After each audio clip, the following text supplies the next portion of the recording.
오늘 말씀의 제목은 배우고 확신한 일에 거하는 우리 교육이라는 제목으로 말씀을 드리도록 하겠습니다. 건강한 교회는 어떤 교회일까요? 건강한 교회는 교회 역할을 잘하는 그러한 교회가 건강한 교회입니다. 어떤 역할을 해야 될까요? 첫째, 교회는 선포하는 교회가 되어야 됩니다. 선포하는 것은 강단이 목사님이 말씀을 선포하는 그것이 바로 선포하는 교회입니다. 그 말씀은 생명력이 있는 살아있는 현장의 말씀이 되어야 됩니다. 이것이 선포입니다. 선포. 바로 필요한 것을 채워줄 수 있는 바로 선포하는 강단의 설교의 살아있는 교회가 바로 건강한 교회 첫 번째입니다. 두 번째 교회는 교육하는 교회입니다. 교육하는 교회. 교회는 선포만 해서는 안 되고 잘 가르쳐야 됩니다. 가르치고 훈련하는 것입니다. 예수님께서도 설교를 하셨지만은 따로 제자들을 불러 모아서 교육을 했습니다. 그래서 이 교회는 이제 교육하는 이 목회를 하라 그래요. 교육 목회라 그래요. 교육 목회. 목사님들이 이제 흔히 교육 목회를 한다 그럽니다. 물론 이제 이 교육 목회가 처음부터 교육을 할 수는 없습니다. 초창기에는 사람이 없기 때문에 일단 선포를 합니다. 그러나 이제 어느 정도 성도들이 새신자가 들어오고 우리 자녀들이 많이 생기면은 무조건 선포만 가지고는 될 수가 없어요. 선포는 동기부여를 하는 거예요. 동기부여. 은혜를 받아라, 교회를 다녀라. 그런데 교회로 온단 말이에요. 그러면 구체적으로 디테일하게 교육을 시켜야 됩니다. 그래서 이 교육하는 것을 교육 목회라 그럽니다. 교육 목회. 지금 현재 우리 큰나무교회의 트렌드는 교육 목회를 지금 많이 하고 있습니다. 교육 목회. 그래서 가르치는 교회입니다. 계속적으로 지금 홀리드림 성교원을 통해서 유아들을 가르치고 우리 청소년들을 가르치는 이제 우리 학교, 우리 요셉 지도자 학교를 세워서 가르치고 또 리더스쿨을 통해 가르치고 또 전지학이라든가 이런 훈련을 통해 가지고 계속 가르치는 일을 합니다. 이 교육 목회예요. 교육 목회. 세 번째 교회의 건강한 교회의 특징은 치유하는 교회입니다. 치유는 뭐냐면 좀 센 말로는 귀신을 쫓는 겁니다. 좀 약한 말로는, 좀 편한 말로는 삶을 치유하는 겁니다. 가정을 치유하고 정신을 치유하고 성품을 치유하고 가난한 사람을 부유되게 만드는 회복의 목회, 바로 이 치유 목회, 바로 힐링 목회를 하는 것이 이것이 바로 치유하는 교회입니다. 삶이 바뀌는 겁니다. 마가복음 3장 13절에 예수님께서 함께 있게 하시고 전도도 하고 귀신을 내어쫓는 권세를 우리에게 주셨다 그랬습니다. 그래서 예수님도 바로 귀신을 내어쫓다는 말은 어둠의 세력, 흑암의 세력, 문제를 고치는 것이 바로 치유하는 교회입니다. 이 치유만 잘해도 교회가 부흥이 됩니다. 병을 고치고 흑암을 내쫓는 것입니다. 그러나 이것만 해서는 또 안 됩니다. 또 무엇이냐면은 바로 전도하는 교회가 되어야 됩니다. 전도하는 교회. 저희 큰나무교회가 이제 이번 주로 인해 가지고 총 새가족 전도, 새신자 전도가 115명입니다. 115명. 예. 우리가 코로나 전에는 157명까지 전도 명단이 올라왔습니다. 코로나 기간에도 그랬습니다. 115명도 되기도 하고 그랬습니다. 이제 코로나가 끝났습니다. 바로 지금 현재 이제 9월 달입니다. 앞으로 남은 기간은 9월, 10월, 11월, 12월 4개월 남았습니다. 150명, 157명인데 여러분 혹시 우리 기대한다면은 여러분이 200명을 새가족 등록의 주보에 200이라는 숫자가 올라갔으면 얼마나 좋을까라고 바라봅니다. 한번 여러분이 새로운 기록을 세워보도록 하지요. 할렐루야. 157명 했는데 올해 한번 157을 넘겨보도록 하지요. 사실은 제가 이번에 100명이 딱 됐을 때, 얼마 전에 됐을 때 상을 줄까 하다가 안 줬어요. 상을 줄까 하다가. 근데 왜냐면 한 200이 될 때 기념으로 주려고 좀 약간 생각이 움직였다가 보류했습니다. 왜냐면 기념이잖아, 얼마나. 그렇죠? 이번에 200명 딱 될 때, 그건 누군지 알 수가 없어요. 누군가가 넘버 200이 딱 될 때 모종의 선물을 좀 줘야 되냐라는 생각을 합니다. 왜냐면 엄청난 달성이잖아요. 그렇죠? 여러분, 우리 사랑하는 우리 모든 성도들 전도에 열심을 낼 수 있기를 바랍니다. 현재 주부를 보면은 교구별 전도 1등은 어디입니까? 차이나 교구입니다. 차이나 교구. 중국 교구예요. 열심히 따라가셔서 정말 감사합니다. 이렇게 선의의 경쟁을 하고 또 이렇게 됩니다. 목장 점수도 나갑니다. 여러분 전도를 열심히 전도하면은 점수가 200점입니다. 교회는 이렇게 전도하는 교회, 그리고 또 하나가 뭐냐면 선교하는 교회가 돼야 됩니다. 선교는 주님의 최고의 목표입니다. 하나님은 우리에게 바로 권능을 받고 땅끝까지 증가하라고 했습니다. 그래서 선교하는 교회가 돼야 됩니다. 앞으로 그런 시간표가 올 것을 믿습니다. 자, 이제 교회, 건강한 교회는 어떤 교회라 그렇습니까? 선포하는 교회, 예배가 살아 역사하는 교회, 두 번째 교육하는 교회, 세 번째 치유하는 교회, 네 번째 전도자라는 교회, 다섯 번째 선교하는 교회입니다. 저희 큰나무교회가 이제 요즘 트렌드가 바로 교육입니다. 앞으로 여러분이 교육에 포커스를 맞춰서 우리 큰나무교회 안에 있는 연령별 교육 커리큘럼이 완성되어지기를 축원을 드립니다. 저는 그런 구상을 하고 있습니다. 그래서 우리 교회 안에 무조건 설교만 하고 제자 훈련하지 말고 우리 아이들을 가르칠 수 있는 이렇게 모든 어릴 때부터 청년까지 이렇게 돼야 됩니다. 그래서 그런 생각을 하고 있는데 올해 성교원을 세우는데 하나님 은혜로 잘 지금 현재 움직이고 있고요. 이제 리더스쿨, 초등, 중학교, 그리고 고등학교까지 대안학교 또 만들고, 앞으로 청년들 가운데서도 이 청년들이 잘 움직이는데 앞으로 청년들을 위한 어떤 그 수준에서 맞는 교육 프로그램, 뭐 결혼 예비 학교라든가 이렇게 청년들의 결혼을 위한 예비, 또 직장, 여러 가지 직업에 대한 어떤 그러한 컨트롤을 할 수 있는 그런 훈련들도 하면 좋겠다 생각을 해서 만약에 혹시 누가 꿈이 있다면은 우리 청소년들에 대한 결혼 예비 학교 좀 만들었으면 좋겠다 생각을 합니다. 제가 몇 번 시도를 했다가 중단됐습니다. 그리고 최근에는 그런 결혼 예비 학교를 한 곳이 많지를 않아요. 왜냐하면 문제가 많이 생겼어요. 현지적으로 결혼에 대한 것들이 이렇게 많이 안 하게 되기도 하고 하는데, 그래도 만남의 축복을 가져야 되는데 TV에서는 계속적으로 뭐 솔로라든가 여러 가지 결혼 만남에 대한 프로그램이 인기를 끌고 있습니다. 그것은 여전히 우리의 교대한 화두가 되고 관심이 되기 때문에 제 생각에는 교회가, 우리 큰나무 교회가 우리 교회뿐 아니라 앞으로 이런 거를 잘 연구하고 좀 다녀봐 가지고 이 주변 지역에 결혼 예배학교라는 세미나를 딱 터뜨려 가지고 우리 청년들이 모여서 한 만남의 장, 또 그런 어떤 전문가를 불러든지 해가지고 그렇게 하는 것도 교회를 알려지게 되고 교회가 또 하나의 새로운 어떤 중요한 의미를, 가치를 갖고 있는 모습이 될 수 있다라고 생각합니다. 우리는 무엇을 하든 간에 이양할 바에는 아마추어가 되지 말고 전문가가 되도록 해야 됩니다. 그 분야에서 탁월한 최고의 가치를 만들어내고 그렇게 드러낼 수 있어야지 되는 겁니다. 이양할 바에 어떤 부분에서는 탁월하게 그 부분을 최고로 해야 된다. 어설프게 하지 말라는 거죠. 청년부는 청년에 대한 거, 우리 아이들 가르치는 거는 탁월하게 이런 부분을 계속적으로 강화시켜야 된다는 것입니다. 자, 우리는 이제 그래서 우리는 어떻게 교육을 하는 목표가 뭐냐면 배우고 확신한 일에 거하는 교육을 해야 된다라고 생각합니다. 교육의 목적이 그겁니다. 우리 아이들이 배워서 확신한 일에 거하는 교육이라는 거죠. 자, 그래서 우리는 확신하지 아니하면 자녀들이 방황을 합니다. 주로 어떤 방황을 하게 될까요? 우리가 아이들을 못 가르치면 지금 우리 아이들이 뭐 교회 잘 나온다고 뭐 좋다라고 생각하는 건 착각입니다. 결과를 보면 알게 됩니다.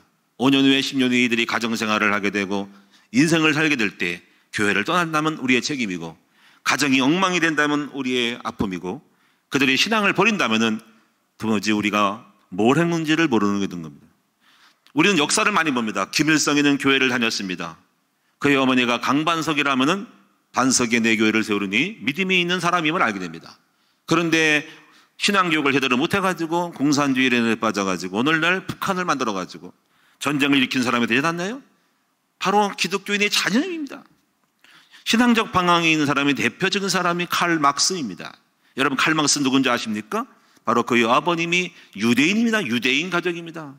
유대인 가정에서 신앙교육을 하고 자랐는데요, 이 아버지가 문제였습니다. 아버지가 독일로 이사 오면서 이제 종교를 바꿉니다. 철저한 골수분자는 아닌 것 같아요. 개신교로 바꿨습니다. 개신교. 제가 칼 막스 그분의 책에 대한 이론을 제가 보고 공부를 해봤는데 부모님이 문제였습니다. 개신교를 바꿨습니다. 그래서 아들이 이제 물어본 거죠. 자기가 보고 들은 거 잘 본 거죠. 그래, 우리 아버지가 왜 옮겼냐? 유대교에서 독일로 옮기면서 독일계 유대인인데 먹고 살기 위해서 개신교로 옮긴 거예요. 이다 보니까는 이 칼막스의 마음에는 아버지가 돈밖에 모르는 사람이다라는 생각이 들면서 거기서 이제 자본주의, 부자들의 가진 자에 대한 그런 어떤 치우침에 대한 거를 생각하면서 교회에 대해서 종교에서 부정적이 된 겁니다. 그러다 보니까는 교회에 가서 갈 생각 않고 일단 신앙은 나쁜 것이라고 생각하면서 다른 방법을 찾으면서 만들어낸 것이 바로 공산주의 이론입니다. 부자들에 대한 어떤 그런 거기에 몰두하는 아버지뿐 아니라 자본주의 공부를 잘하고 지식을 갖고 있는 부자들의 행패와 그런 어떤 그 나름대로의 부패한 많은 이 의식들에 대해서 비판적인 것을 계속 이 사람이 의식을 가지고 편지를 올립니다. 신문에 기고를 합니다. 신문에 계속적으로 투소를 하면서 공문 내용을 발췌하는 것이 뜨면서 이 사람이 나중에 공산주의를 만들어 가지고 결국은 박차고 나오죠. 여러분, 우리가 알 수 있는 뭐냐면 이 사람은 결국은 유대교를 믿었지만은 또 아버지가 교회를 다녔지만은 신앙의 확신을 갖지 못했기 때문에 결국 딴 길로 빠진 것을 알 수가 있습니다. 그런데 오늘 여러분이요, 이제 또 뭐냐면은 무엇이냐면은 두 번째 부분은 가정의 방황입니다. 가정의 방황.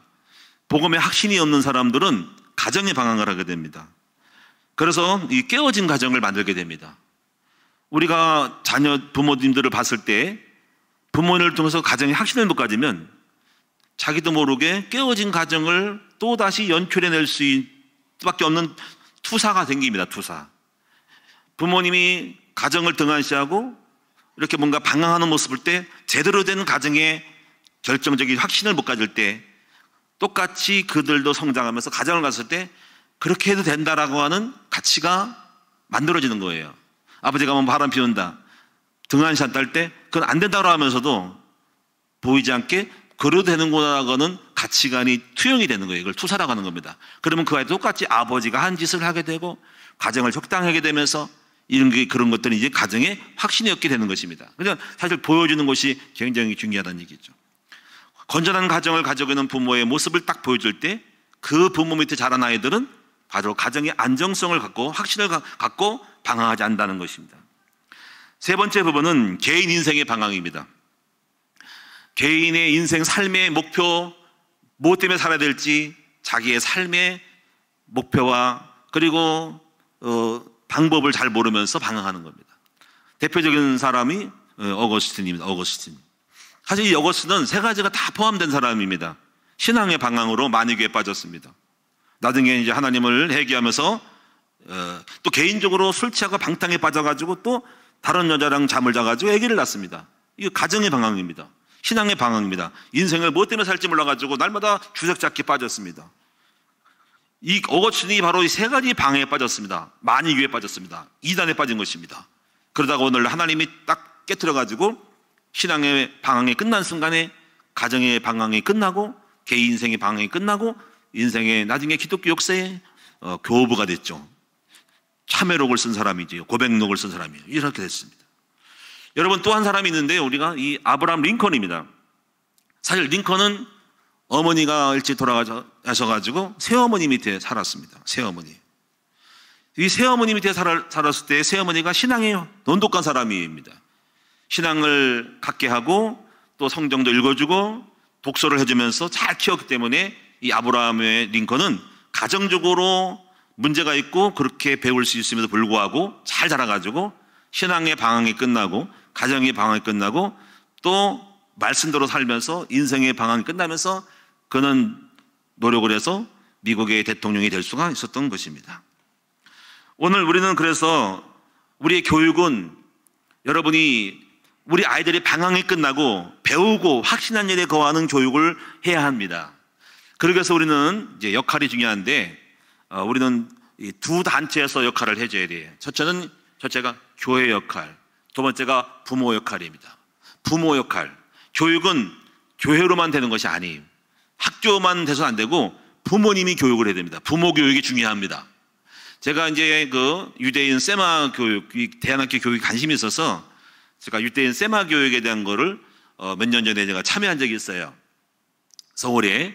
그때 그 부모님 유대인 교육의 핵심은 바로 주창하는 이겁니다. 내 자녀 내가 가르친다 이거거든요.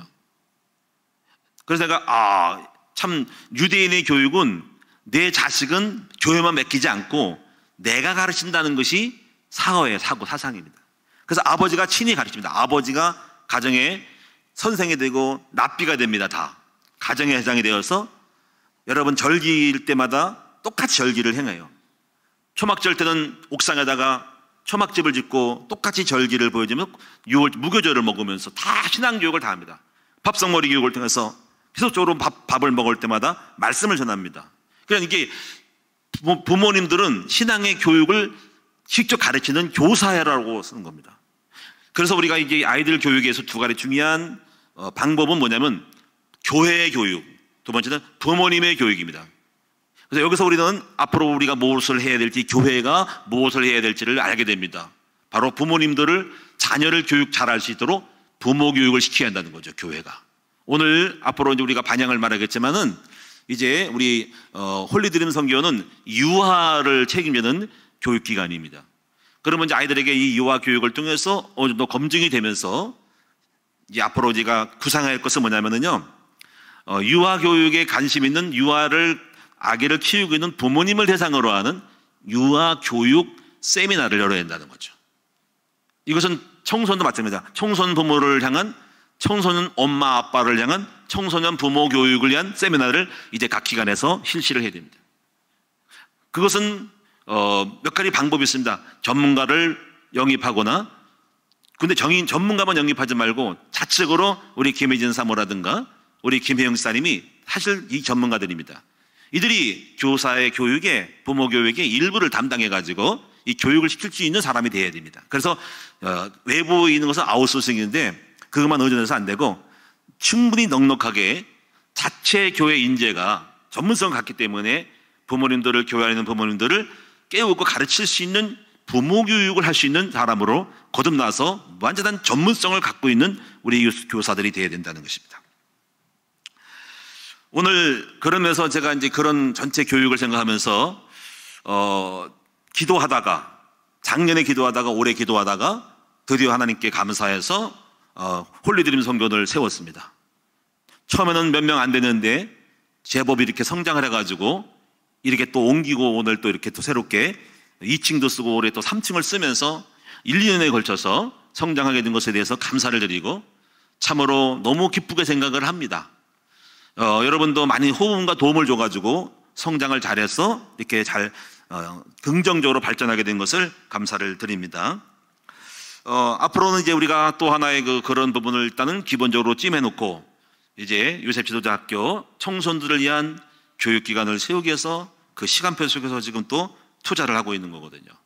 앞으로 홀리드림 선교는 기도를 해가지고 지금의 이 교회 공간에서는 좁아요. 2층과 3층이 한계가 있기 때문에 분리되어 있기 때문에 이제 기도 제목을 잡으셔가지고 일단 기도를 해야 됩니다. 하나님 단독적인 건물로 넓은 평수에서 마음껏 아이들을 가르칠 수 있는 그러한 선교원이 될 수 있도록 기도를 하실 때 그런 방향으로 나가게 되는 것입니다. 앞으로 여러분이 뭐 새로운 땅을 사든지 아니면 또 여기 상가 건물을 사든지 매입하든지 해가지고 자체 독립적인 홀리드림 선교원으로 이렇게 버젓이 나가야 됩니다. 아니면 또 다른 어떤 유치원 선교원에 요즘 많이 문을 닫는 데가 좀 있습니다. 그것도 알아봐가지고 큰나무교회 가까운 근처 정왕동 쪽에라도 뭔가 단독적인 건물이 있다면은 그런 건물도 매입하는 것도 괜찮다라고 생각하기 때문에 어쨌든 간에 같은 이 독립적으로 어차피 차량을 운행하니까 그래 됩니다. 여러분도 기도하시면서 특별히 여러분이 이 자리를 빌어 말씀드리지만은 선교원 차량, 앞으로 대안학교라든가 선교원이 운영하는 바로 이 차량을 구입할 수 있도록 기도해 주세요. 25인승을 지금 차량을 놓고 기도하는데 이제 스타트를 걸었어요. 발동을 걸었습니다. 첫 삽을 떴다 이겁니다. 첫 삽을 떴습니다. 그래서 어떤 분이 50만 원 차량 공금을 했습니다. 지금 주보에 기록되어 있고 또 어떤 분이 3만 원 또 계속 했습니다. 앞으로 여러분이 차량을 구입할 수 있도록 만들어 주시고 앞으로 늘어나는 우리 아이들에 대해서 몇 번 왔다 갔다 하지 않고 단번에 갈 수 있도록 또 운전자를 놓고도 기도 부탁을 드립니다. 자, 이제 시간이 많이 가기 때문에 제가 간단하게 몇 가지만 말씀드리지만은 첫째 유아기를 이해를 해야 된다. 두 번째 부분은 유아기에 대한 부모의 역할에 대해서 간단하게 설명을 하고, 세 번째는 바로 교회의 전반적인 역할에 대해서 설명을 하도록 하겠습니다. 자, 여러분들은 이제 기본적으로 우리가 청소년 우리 아이들 발달 단계를 좀 더 이해할 필요가 있습니다.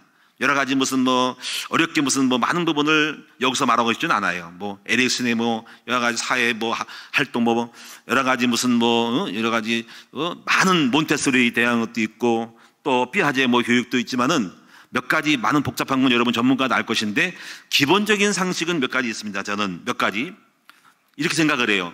유아기는 두 가지 교육의 특징이 있어요. 하나는 자율성과 도덕성입니다. 자율성과 도덕성. 그런데 이 자율성이 전반부로 커진다면은 도덕성은 후반부로 커지는 거예요. 이 두 가지 교육이 트렌드가 딱 핵심이고요. 아동기는 이 자율성에서 도덕성이 좀 강조되고, 도덕성에서 강조됩니다. 강조되면서 우리 아이들 가운데는 이제 자아 정체성이 조금 만들어질 때입니다. 바로 초등학생과 중학생 때 자기 자아 의식이 생겨요. 저도 그걸 경험상 왔어요. 어릴 때는 내가 누군지도 모릅니다. 자기를 독립적인 거로 생각하지 않습니다. 그래서 오늘날 제가요 13살, 14살 때 자아 정체성에 대한 인지를 하게 됩니다. 오늘날 잠을 자는데 나 혼자 있는 걸 느꼈어요. 내 옆에 우리 아버지가 있고 새어머니가 계시고 누군가 있는 걸 느끼면서 내가 무섭다라는 자기만의 홀로 있는 자아 정체적인 개념이 있었어요. 그래서 이제 그때가 내 스스로 나와 타인과의 분리가 되어지는 것을 느낄 때가 있었거든요. 그런 과정을 통해 저도 겪어왔어요. 그런데 이제 중학생과 고등학생 할 때는 그 다음에 도덕성이 강조가 됩니다. 중학생 때는 강조되면서 이 자아 정체성이 이제 조금씩 만들어지고, 고등학교 때는 뭐가 있냐면요, 자아 정체성이 좀 부각이 되면서 뚜렷하게 자기가 약간 세지면서 사회성으로 좀 연결됩니다. 사회성으로. 사회적인 관계를 많이 접하잖아요. 그 다음에 이제 이렇게 사회성이 되면서 성년기를 가면은 자기 독립성이 생깁니다. 이 독립성이 생기면서 이제 자율성, 자기만의 세상을 가지려고 뭔가 부모로부터 독립하려는 경향이 있어가지고 엄마 아빠를 떠나서 따로 살고 싶다는 생각이 들면서 가출을 하거나 혼자서 돈 있으면 집 나가고 싶다는 생각을 많이 하게 됩니다. 그런 방향이 있는 거예요. 그게 그때 나름대로의 시간입니다. 하여튼 우리 아이들 때는요, 주로 뭐냐면 자율성과 도덕성이 형성되는 것이 유아기 때라 하는 거. 이거는 여러분이 이제 제 얘기가 아니고 유아교육자학자인 피아제라는 사람이 이렇게 자기 이 부분을 설명을 했어요. 그런데 발달의 특징은 유아 때는 주로 이렇게 편성하기를 나이를 만 2세부터 초등학교 입학 시기를 6세까지를 유아기라기도 하고, 영유아 보호법에 의해서는 만 6세부터 취학 전 아동을 유치원 보육원에서 교육한 보육되는 시기라고 합니다. 어쨌거나 4세, 6세, 7세까지 말하기지만 하여튼간에 2세부터 취학 전까지를 유아기라고 보고, 여기서 유치원과 보육기관이 있다는 것입니다. 발달의 특징을 보면 몇 가지만 말씀드리면, 첫째는 점차 자기중심이 생긴다는 거예요. 자기중심. 이것이 바로 자율성이거든요. 자기중심성은 두 가지의 자율성에서 오는데, 첫째는 타율적 자율성, 또 하나는 자율적 자율성이에요. 이 타율적 자율성은 뭐냐면은 내가 지금 태어나가지고 엄마 아빠라는 타인이 있어요. 타인에 의해서 그러면 안 돼, 이거 만지면 안 돼, 조심해, 이렇게 해서 타율적인 자율이 생깁니다. 이건 약간 피압박적인 타인의 노, 예스, 노를 통해 가지고 뭔가 자율이 타인으로부터는 타인적 자율이 이렇게 자기 형성되는 거예요. 근데 이것이 좀 커지면은요, 자율적 자율성이 생겨요. 이때는 자기 자율성이 세지고 타인에 대하여 자기가 넘어가고 오버하려는 경향이 있어요. 이때가 이제 3살, 4살 때입니다. 이때가 가장 못난 아이가 납니다. 이런 아이들은요, 자율성이 너무 세질 경우에는 이게 나중에 컨트롤 되겠지만은 가끔 이걸 봐요.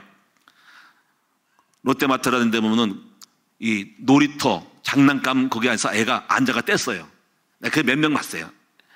아주 막 안 사주니까 안 사줘 막 그러고, 엄마가 야, 이 장패 시켰어, 욕 쌍욕대면서 막 열불 전절맵니다.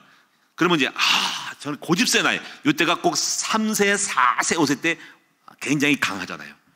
막 들어 앉아가지고 막 안 사지만 막 이때가 바로 자율적 자율성이 강력하게 나타날 때입니다. 이때는 고집이 센 놈이라 그럽니다. 아이고, 이 고집 센 놈이라고 그럽니다. 그러면 때리잖아요, 그렇죠? 이럴 때 자율성이 강해서 그래요. 자, 그래서 이 자율성이 형성되는데 몇 가지 많은 부분, 자기 사고로 생각하는 부분이 다 말씀드릴 수 없지만은, 예를 들면 물활론적 사고, 이건 지금 삐아제가 말한 부분인데, 엄마와 아기가 공원을 다니면은 나무를 딱 보고서 엄마, 나무가 나한테 손을 흔들고 있어라고 생각을 해. 물활적, 물질이 살아있다고 느끼는 자기 생각이에요. 뭐가 살아있냐, 뭐가 움직이냐는 거죠. 그 다음에 인공론적 특성은 뭐냐면, 엄마와 아기가 밤에 잠을 자기 침대에 누워 있으면 아기가 그럽니다. 엄마, 저 밖에 창가에 있는 달빛은 내가 무서울까봐 빛을 비치는가봐라고 자기 생각으로 이걸 하는 거예요. 그리고 또 꿈에 토끼가 나타나면은 엄마, 토끼가 나한테 맛있는 선물을 줬어라고 이렇게 또 자기 생각을 합니다. 그리고 또 혼자서 어떤 물건을 보고 어떤 사물을 보면은 자기 사람대로 이게 실제적으로 만들어요. 예? 우리가 가짜 우유를 가지고 아기야 배고프지, 인형 가지고 아기야 배고프지, 내가 밥 줄게, 이렇게 해요. 그러면 이제 뭐냐면 이게 아니잖아요. 근데 자기 스스로 실제적으로 만듭니다. 유아도 그런 경우를 많이 보는데, 우리가 소꿉장난이 있습니다. 그래서 거기에 주방이 있습니다. 주방에서 요리해가지고 거기서 계란 후라이라든가 뭘 만들어가지고 할아버지 잡수세요. 그러면 제가 뭘 가져와요. 플라스틱에다. 그러면 제가 그걸 먹고 맛있다, 냠냠냠냠. 그러면 이제 가져가가지고 또 설거지를 합니다. 이렇게 가짜 같은 걸 가지고 합니다. 계란 후라이도 해주고 뭐 이렇게 많이 잡수세요 할아버지. 알았어, 맛있게 먹을게. 뭐 이러는 거예요. 재미가 있어요, 여러분은요. 자, 이렇게 해서 여러분이 그 많은 부분을 만듭니다. 그 다음에 우리 유아 때는 신체적인 발달이 두드러지게 드러납니다. 뭔가 몸매가 모양새가 나오는 것이죠. 신체 구조가 변화되고 대뇌 활동이 발달한다는 것입니다. 그래서 이제 이게 발달하면서 외부에 대한 환경에 대하여 능동적으로 막 반응을 합니다. 그래서 이때 3살, 4살 때는 엄청나게 뛰어다닙니다. 진짜 난리떡입니다. 제가 가끔가다 유아실 가보면요, 정말 이건 보통이 아닙니다. 다 봅니다. 보는데요, 와, 문짝 안 부서지는 게 다행이고, 야, 대단합니다.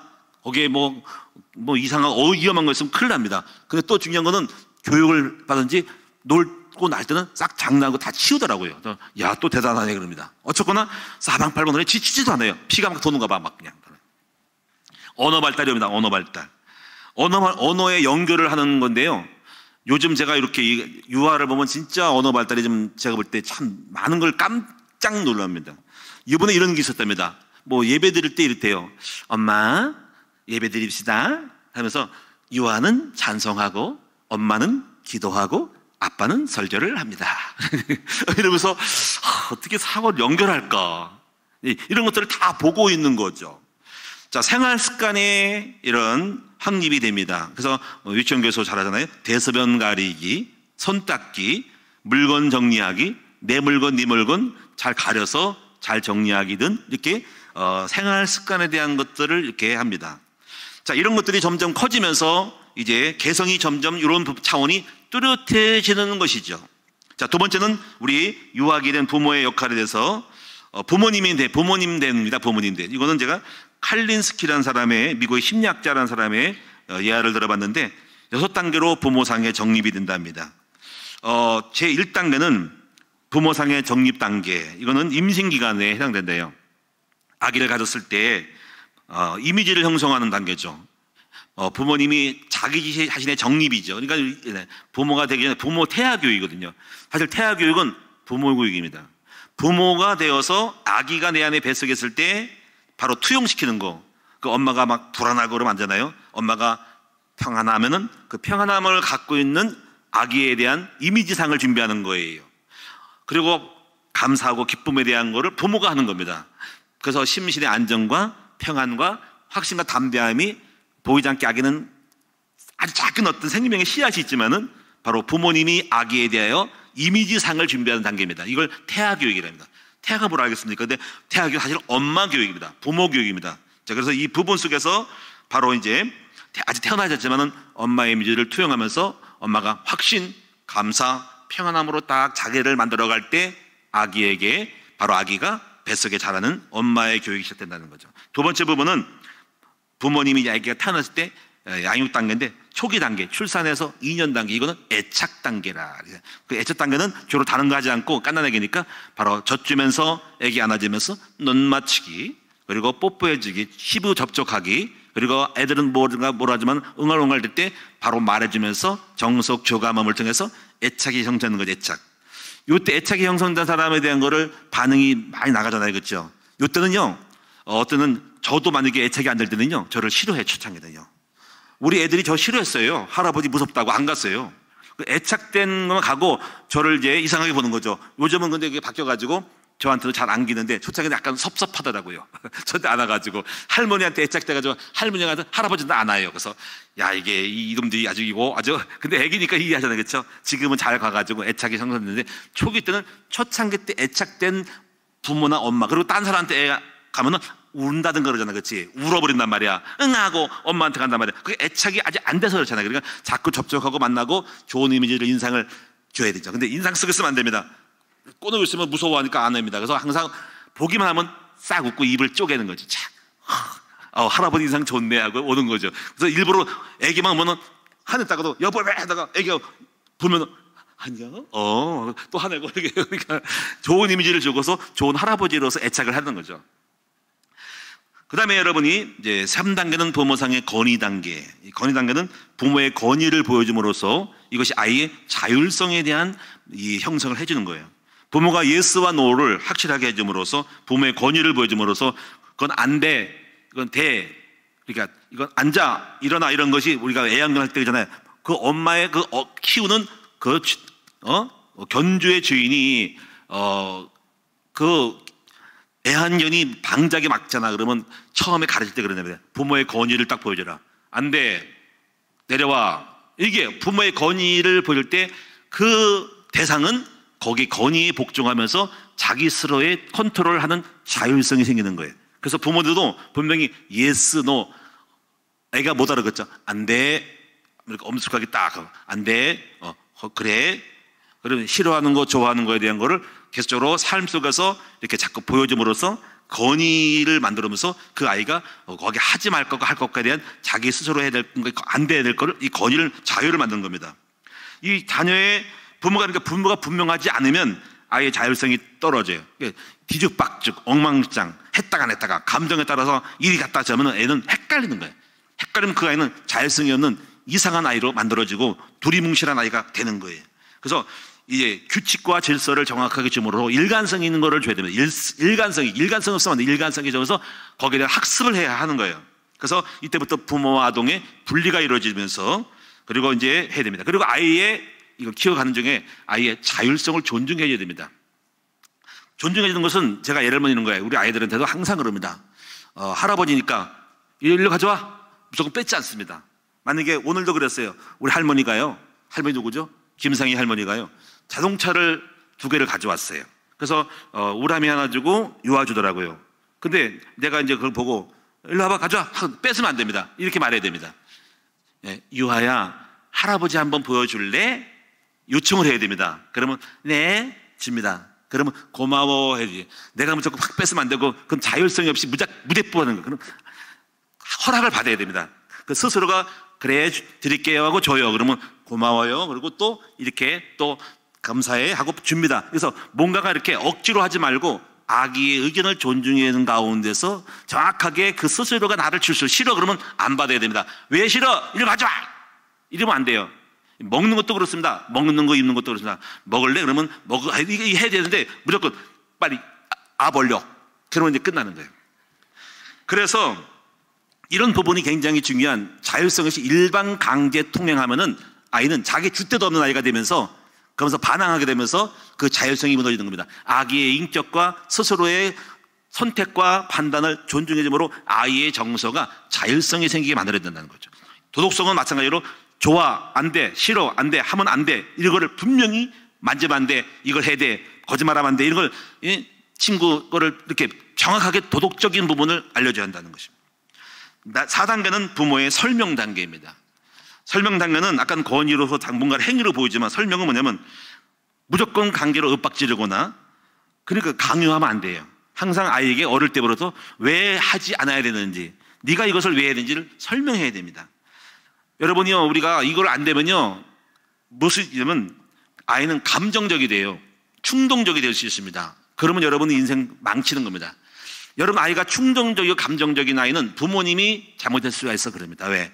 부모님이 일방통로한 겁니다. 이렇게 해야 된다라는 것을 설명할 때 왜 해야 되는지를 설명하고, 그리고 왜 하지 말아야 되는지를 설명하면서 이걸 논리적으로 할 때 그 아이가 납득하는 정서를 만들어야 되는데, 그냥 감정적으로 뺏어보는 애도 감정적이가지고 아무 이유 없이 사회생활을 속에서 그렇게 한단 말이에요. 저는 이런 것들을 많이 이제 보면서 여러분들이 절대로 그렇게 하면 안 돼요. 항상 논리적으로 설명할 수 있는 사람이 돼야 됩니다. 제가 우리 강지훈이라고 탤런트 누구 있죠? 그 최민수? 그분이 미스 코리아거든요. 근데 그분이 미국에서 공부하면서 제가 가만히 이 사람 보니까는 굉장히 설명을 잘합니다. 자녀들이 어떤 보면은 너는 왜 이랬지? 엄마가 말할 때 이렇게 해서 있는 게 안 되잖아. 이게 차분하게 톤도 안 높이고 화도 안 내면서 아주 정서로 안정되면서 설명을 딱 할 때 납득이 되게 만들어요. 그게 무서운 거예요. 이렇게 해야 되는데 우리는 거기다가 일방적으로 뺏고 해야 되고 빨리 해 이렇게 말한단 말이에요. 왜 안 해? 이렇게 해서 그러면 절대로 이거는 마이너스 교육입니다. 아이는 그런 부분에서 완전히 자기 자신도 나중에 커서 감정적으로 상대방에게 질러버리고 막 흥분하는 아이가 되면은 거기서 사회생활이 떨어지는 거예요. 그래서 부모의 설명 단계가 필요하다는 겁니다. 아이 인격을 존중하고 설명해주고 설명을 듣고 대화를 해야 된다. 마지막에 상호 의존 단계, 그리고 떠나보는 단계가 있습니다. 자, 이제 교회 역할을 하고 마치도록 하는데요. 교회 역할은 다른 게 아니라 아까 지금 이것처럼 교회는 유아기에서 아동기, 그리고 청소년기 자아 정체성과 사회 자기 주체성 이런 것들이 눈을 뜨는 시기에서 또 청년기까지 전체를 아울러서 이 부모됨의 내용들을 잘 분석을 해가지고 거기에 걸맞는 프로그램들을 만들어서 교회는 대안을 해줘야 됩니다. 이것이 대안교육이란 말이에요. 그래서 각 단계의 전문가들은 앞으로 해야 될 것이 있습니다. 유아기, 아동기, 청소년기, 중고청년, 청소년들을 각각 여러분이 좀 전문적인 공부를 하셔가지고 성장의 매뉴얼을, 기본적인 매뉴얼을 갖고 있어야 됩니다.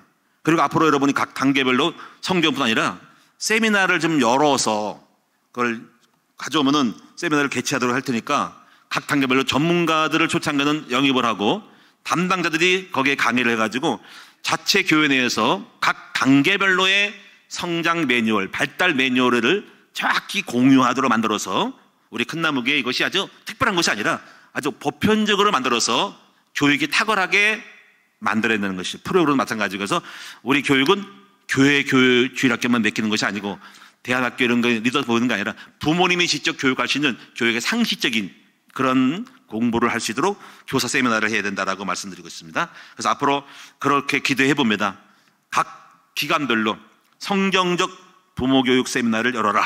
그래서 좀 더 우리 교회 성도님의 수준들이 높아져서 자녀들을 갖다가 노하게 하고 억지로 가르치지 말고 전부 다가 억지로 잘못 가르쳐가지고 아이들이 고통당한 게 많잖아요. 바르게 가르쳐야 됩니다. 자, 결론적으로 자녀들을 바르게 성장시키려면 먼저 부모가 먼저 배우고 확신한 일에 거하는 일이 중요합니다. 그래서 그러면 부모님들만큼 자녀들도 이렇게 만들어짐을 믿습니다. 그래서 오늘 본문처럼 구원에 이르도록, 구원입니까? 심령의 구원, 가정의 구원, 경제의 구원, 삶의 구원이 이르도록, 그리고 하나님의 사람이 되도록, 바로 하나님의 사람, 우리 하나님 기뻐하는 하나님의 백성, 그리고 선한 일을 하는 능력이 되도록 만들어가는 우리 성교원 교육이 되어지기를, 모든 교육이 되어지기를 주님의 이름으로 축원합니다. 기도하겠습니다. 살아계신 주님 고맙고 감사합니다. 우리는 수많은 아이들을 품고 있습니다. 우리 큰나무교회에도 거의 200명에서 250명 사이에, 300명 사이에 아이들이 지금 오고 가고 있습니다. 머물고 있습니다. 문제는 아이들이 좀 많다라고 거기에 만족하는 것이 아니라 어떻게 하면 이 아이들이 정말로 반응하지 않고 앞으로 인생을 살면서 청소년기를 거치고 청년기를 거치고 결혼하게 되고 가정을 갖고 경제활동하는데 이렇게 방황한 일이 있다면 얼마나 슬프겠습니까? 아버지, 오늘 이들이 우리 교육을 통해서 바로 확신한 일에 거하는 수 있는 우리 자녀들로 성장되어지기를 원합니다.